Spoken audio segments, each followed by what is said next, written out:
School की जो शिक्षिका हूँ, प्यारे बच्चों, जैसा कि बहुत सी स्कूलों में समर वेकेशन शुरू हो चुका है और कल से हमारे विद्यालय का समर वेकेशन अर्थात ग्रीष्मावकाश शुरू हो रहा है।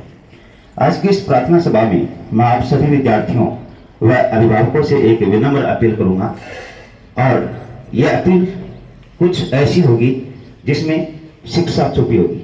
पिछले कुछ वर्षों से शिक्षा का मतलब पाठ्यक्रम पढ़ाना, उसको याद करवाना, उसके आधार पर क्लास टेस्ट लेना, एग्जाम्स लेना, पीटीएम आयोजित करना, रिजल्ट देना, नौकरी लगवाना तक सीमित हो गया है। और सबसे बड़ी विडंबना है कि इस बात को हमने सक्सेस मान लिया है, सफलता मान लिया है।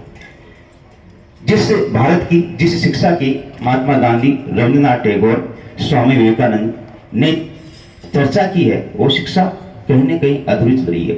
इस कारण आज मैं सभी विद्यार्थियों को एक विशेष होमवर्क समर वेकेशन का दे रहा हूं। कल से समर वेकेशन स्टार्ट हो रहा है। आप एक बीज ले, वो लौकी का हो सकता है, टमाटर का हो सकता है, किसी और सब्जी का हो सकता है। उसे आप किसी पेड़ के सहारे, किसी छाया के नीचे रोपिए। प्रतिदिन 3-4 दिन 5 दिन उसकी केयर कीजिए। उसके पास जाइए, पानी दीजिए, उसके पास बैठिए, निराई गुड़ाई कीजिए। 3-4 दिन में आप पाएंगे कि वो बीज अंकुरित होकर बाहर निकल रहा है। उससे बातचीत कीजिए और उसको इतना बड़ा होने दीजिए कि वो फल दे और उसकी शाखाएं फैले। ध्यान रखें, आप नियमित उसकी इस प्रकार से देखभाल करेंगे कि ये मेरे जीवन की सबसे बड़ी पूंजी है। और उसके बाद धीरे धीरे आप उसकी फोटो खींचते रहें कि 4 दिन बाद, 5 दिन बाद, 10 दिन बाद वो किस प्रकार से ग्रोथ कर रहा है। आपके भीतर एक विशेष प्रकार की क्यूरियोसिटी जगेगी, एक जिज्ञासा जगेगी कि किस प्रकार से हमारी वृद्धि होती है और हम किस प्रकार से आगे बढ़ते हैं और एक सब्जी को तैयार करने में कितना संघर्ष होता है। शादी ब्याह के अवसर पर हम प्लेट में कितनी सब्जी छोड़ देते हैं, वो कितना बड़ा अपराध है। एक अंदर से आवाज आई। दूसरा होमवर्क है, आप अपने घर वालों का हाथ बटाएं। कल से बिना करें। लड़कियां झाड़ू ले लें, बर्तन साफ करें। लड़के जो घर के विशेष काम है, खेत, जैसे आप किसान के बेटे हैं, खेत में जाएं। आप कुम्हार के बेटे हैं और अगर आपके घर पर मटके बनाने का काम होता है, मदद कीजिए घर वालों की। अगर आप नाई के बेटे हैं तो कटिंग आपको करने नहीं आती, लेकिन एक बार आप अपनी दुकान पर जाइए, सफाई करके आइए। आपके पेरेंट्स को बहुत अच्छा लगेगा कि मेरा बच्चा कहीं न कहीं संस्कारी है, आदर्श की बातें सीख रहा है और वे थोड़ा न समाएंगे कि बच्चों में अच्छे संस्कार डेवलप हो रहे हैं। अभिभावकों से भी मेरा विनम्र निवेदन है कि वे बच्चों को घरेलू कार्यों में लगाएं, उन्हें सिखाएं। एक 20 वर्ष तक की बच्ची को पता नहीं होता है कि चाय कैसे बनती है, ये शिक्षा नहीं है। चाहे वो कलेक्टर बन जाए, डॉक्टर बन जाए, इंजीनियर बन जाए, लेकिन उसे घरेलू काम में दक्षता अवश्य होनी चाहिए। स्वावलंबी बने। ग्रीष्मावकाश के दौरान कभी भी अपनी ड्रेस घर वालों को न धोने दें, आप स्वयं आयरन करें। अगर आपके शर्ट का बटन टूट गया है, कोशिश करें आप खुद ही लगाएं। अगर आपके घर की ट्यूबलाइट, बल्ब खराब हो गया है, चेंज करना है, कोशिश करें कि आप उसे चेंज करें। ये छोटी छोटी बातें आपके व्यक्तित्व को महान बनाती है और आप में वो चीजें पैदा करती है कि जब मैं कभी अकेला हूं तो अकेलापन न सताए और किसी प्रकार की चिंता मुझे न करे। समर वेकेशन के दौरान 2-3 बार आप अपने पड़ोसियों के घर जाएं, पड़ोसी बच्चों के पास खेलें, रिश्तेदारों के पास जाएं, जान पहचान के लोगों के पास जाएं। न केवल जाएं, उनके पास ठहरें, 1 रात 2 रात, वापस आए, उनको निमंत्रण दें, आप हमारे घर आए। क्योंकि भौतिकवाद की इस अंधी चकाचौंध की दुनिया में हम अपने पड़ोसियों से भी महरूम हो गए हैं और पड़ोस कल्चर से विच्छिन्न हो गए हैं। ये आदर्श समाज की निशानी नहीं है।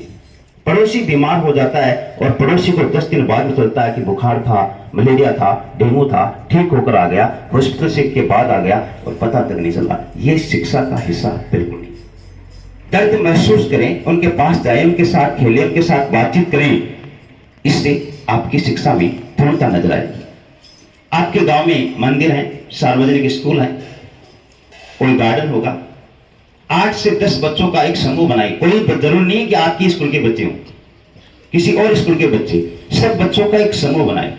आज हम सफाई करेंगे, आज हम हमारे गांव के सार्वजनिक स्थानों पर जितना भी कचरा है उसे उठाएंगे। आप अपने अंदर लीडरशिप के गुण विकसित करें, और उसके बाद में जब आप ऐसा करेंगे, आपके गांव के लोग आपको देखेंगे तो वे अवश्य इस बात की चर्चा करेंगे कि ये बच्चे किसके हैं, ये बच्चे कहां पढ़ते हैं, और इन बच्चों में इतने अच्छी बातें, अच्छे संस्कार कैसे विकसित हुए, इस बात की चर्चा होगी। और आपको शाम के समय जब आप सोएंगे तो बड़ा सुकून लगेगा, आज मैंने जिंदगी में बहुत अच्छा काम किया है। मेरे गांव की स्कूल में कितनी गंदगी थी, मंदिर के आसपास कितनी गंदगी थी, और अब जब सुबह लोग जाएंगे तो उन्हें कितना अच्छा लगेगा। ये वास्तविक शिक्षा है, जो जिस शिक्षा से अपन दूर चले गए हैं। मूक जानवरों का दर्द महसूस करिए।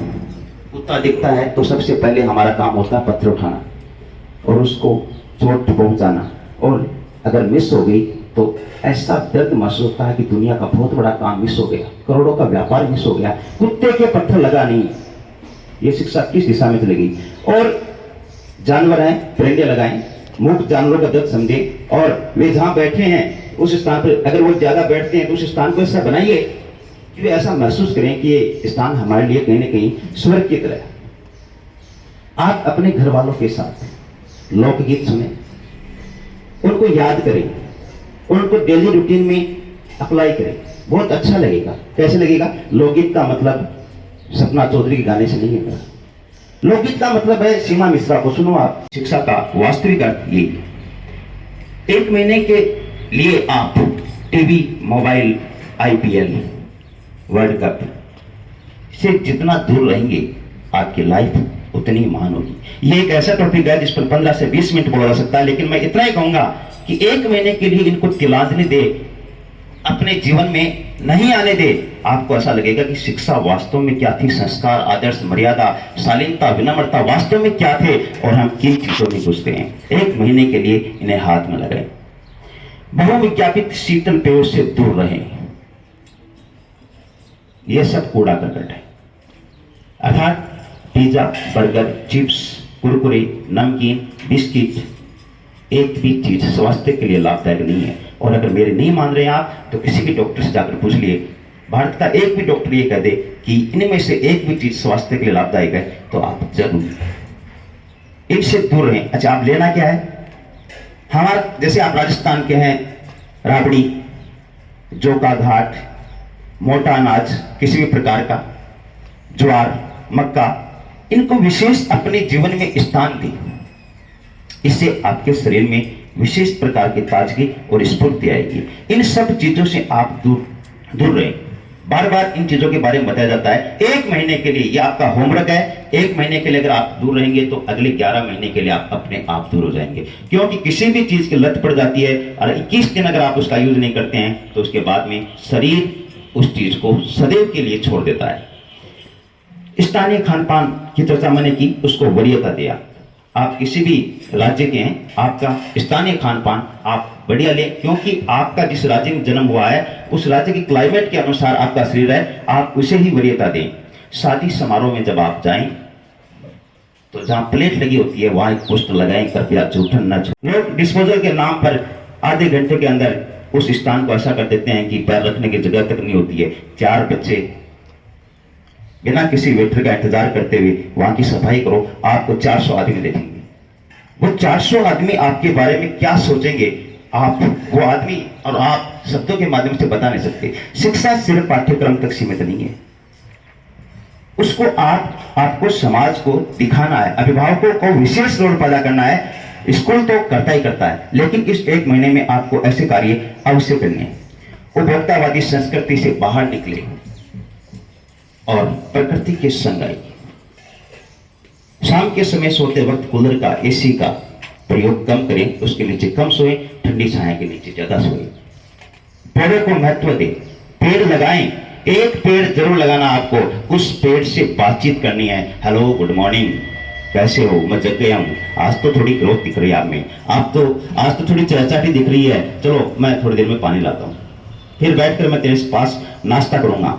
सीवी रमन ने 1928 में रमन इफेक्ट के जरिए ये बात सिद्ध कर दी है कि पेड़ अगर आपकी बात सुनते हैं तो आप पॉजिटिव बात करते हैं तो पेड़ लहलाते हैं, उनमें एक विशेष प्रकार की ऊर्जा जोश आता है। और अगर आप उस पेड़ के पास नेगेटिव बात करते हैं तो पेड़ मुरझा जाता है और एक समय ऐसा तक जल जाता है। ये रमन इफेक्ट के जरिए सीवी रमन ने साबित कर दिया है और साथ साथ उन्हें नोबेल पुरस्कार इसी बात पे मिला है। अपने पेड़ के पास जाइए, उसके साथ बातचीत कीजिए और उसकी बार बार फोटो खींचते रहे, कितना बड़ा कितना बड़ा कितना बड़ा। और जब समर वेकेशन समाप्त हो तो अपने टीचर को वो फोटो दिखाइए कि देखो मैंने पेड़ लगाया था, वो अब तक इतना बड़ा हो गया है। अब इससे होगा क्या? अगर आप किसी दूसरे घर जाएंगे, अगर आप इन पेड़ों को देखेंगे, स्कूल के पेड़ों को, और कोई पत्ती तोड़ रहा है तो भी आपको दर्द होगा, यार पेड़ कितनी मुश्किल से पलता है और इसने पेड़ की पत्ती तोड़ ली, पेड़ को कितना दर्द हुआ होगा। ये अपने भीतर भाव आप भरने दें। ध्यान रहे, फॉर्मेलिटी बिल्कुल नहीं करनी है। फॉर्मेलिटी बहुत कर ली, गैलरी को भरने के चक्कर में फॉर्मेलिटी नहीं करनी है। इस समाज की गैलरी को भरना है जो खाली हो गई है। फोन की गैलरी मत भरो, समाज की गैलरी भरो, ताकि हम एक आदर्श सभ्य नागरिक और अपने आप को सुकून महसूस करने वाले नागरिक बने।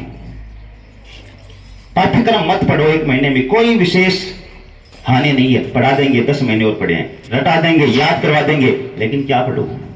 अखबार पढ़ो हमेशा। अगर आपके घर पर अखबार नहीं आता है, 1 महीने के लिए चालू करवा लो, 150 रुपए लगते हैं। अखबार पढ़ो, अच्छी बातें पढ़ो, उसमें नैतिक बातें बहुत आती हैं, उसमें आपके समर वेकेशन का बहुत विद्यार्थी के हित में विद्यार्थी कोना आता है, उसको आप पढ़ें। पत्र पत्रिकाएं पढ़ें, साहित्यिक पत्रिकाएं पढ़ें, किसी देश के महान स्तरीय राइटर को पढ़ें, अच्छा लगेगा। क्योंकि बोझ कोई चीज कब लगती है? जब वो पाठ्यक्रम का हिस्सा बन जाती है, इसको पढ़ना ही पड़ेगा। ऐसे सोच कर ना पढ़े, मैं कुछ अच्छा पढ़ूंगा, अच्छा सीखूंगा, ये सोचकर आप पढ़े।